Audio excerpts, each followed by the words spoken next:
کبھی ایسے حاضری ہو، کبھی ایسے حاضری ہو، در مصطفیٰ پہ میری کبھی ایسے حاضری ہو، میرے سامنے ہو روزہ۔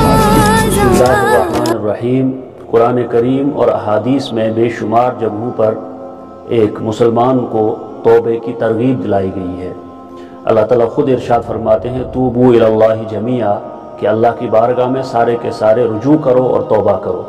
اسی طرح سے نبی اکرم صلی اللہ علیہ وسلم نے ارشاد فرمایا کلکم خطاؤون وخیر الخطائین التوابون، کہ تم سب گناہ گار اور خطا کار ہو، تم سب سے لغزشیں ہوتی ہیں، اور تم میں سے سب سے بہتر وہ ہے، یعنی خطا کاروں میں سب سے بہتر وہ ہے جو بار بار اللہ کی بارگاہ کی طرف رجوع کرتا ہو اور اللہ کی ذات سے توبہ مانگتا ہو۔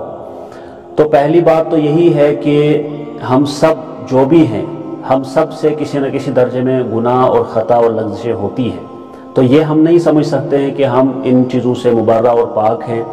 اور دوسری چیز یہ ہے کہ صرف اس دنیا میں انبیاء علیہ السلام کی ذات معصوم عن الخطا والنسیان ہے، ان سے گناہ نہیں ہو سکتے ہیں۔ باقی جتنے بھی چاہے صحابہ ہوں یا اولیاء ہوں یا کوئی بھی ہو، عام انسان سب سے گناہ ہو سکتا ہے۔ اور شریعت نے ہمیں خود ہی، اللہ تبارک و تعالیٰ نے خود ہمیں ایک طریقہ بھی سکھایا کہ جب تم سے غلطی ہو جائے، جب تم سے کوئی لغزش ہو جائے تو اللہ کی بارگاہ میں آ جاؤ اور اس گناہ کو اور اس لغزش کو معاف کراؤ۔ حدیث میں بھی آیا ہے کہ التوبۃ ہی الندامہ، توبہ اصل ندامت ہے، یعنی اگر کسی انسان نے کوئی گناہ کیا اور اس کے بعد اس پر شرمندگی ہوئی، اس کو احساس ہو گیا کہ میں نے واقعی غلط کیا ہے، میں نے واقعی اللہ کا حکم توڑ دیا ہے، تو اسی کا نام توبہ ہے۔ پھر اس کے لیے کسی اور چیز کی ضرورت نہیں ہے۔ لیکن اگر انسان اللہ کی بارگاہ میں آ جائے، نماز بھی پڑھ لے اور دعا بھی مانگے، آہوازاری کرے، تو اس سے توبہ کی قبولیت میں اور زیادہ یقین پیدا ہو جاتا ہے، اللہ تعالیٰ اس کی توبہ کو اور قبول فرماتے ہیں۔ اسی طرح سے یہاں پر ایک اہم چیز جو مجھے عرض کرنی ہے وہ یہ کہ توبہ، ہم کہتے ہیں کہ تمام گناہ معاف ہو جاتے ہیں، اس میں تو کوئی شک نہیں ہے، لیکن حقوق جو ہوتے ہیں انسان سے وابستہ، دو طرح کے حقوق ہوتے ہیں۔ ایک ہے حقوق اللہ کے حقوق، جیسے نماز، روزہ، زکوٰۃ، یہ ہمارے اللہ تعالیٰ کے حقوق ہم سے وابستہ ہیں۔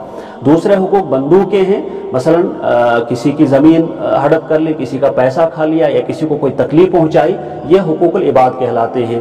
تو دونوں میں فرق کرنا ضروری ہے کہ اگر ہم نے اللہ کے حقوق پامال کیے ہیں تو ایسی صورت میں ان حقوق کو ادا کرنا ہے۔ مثلا کسی شخص نے نماز نہیں پڑھی ہے تو اس کو نماز پڑھنی ہے دوبارہ، اور پھر اللہ تعالیٰ سے معافی بھی مانگنی ہے کیونکہ اس نے تاخیر کر دی۔ اسی طرح زکوٰۃ کا معاملہ ہے، اسی طرح اور چیزوں کا معاملہ ہے۔ حقوق العباد کا تعلق جہاں تک ہے تو اگر ہم نے کسی کا پیسہ یا کسی کو تکلیف پہنچائی ہے تو اس سے معاف کروانا پہلے ضروری ہے، جس سے اس کا تعلق ہو۔ جب وہ معاف کرے گا پھر ہمیں اللہ تعالیٰ سے بھی معافی مانگنی ہے۔ اور جو چھوٹے موٹے گناہ ہو جاتے ہیں، جو نمازوں سے بھی معاف ہو جاتے ہیں اور اعمال کرنے سے بھی معاف ہو جاتے ہیں، تو وہ توبہ سے بھی معاف ہو جاتے ہیں۔ تو ان چیزوں کا خیال رکھا جائے۔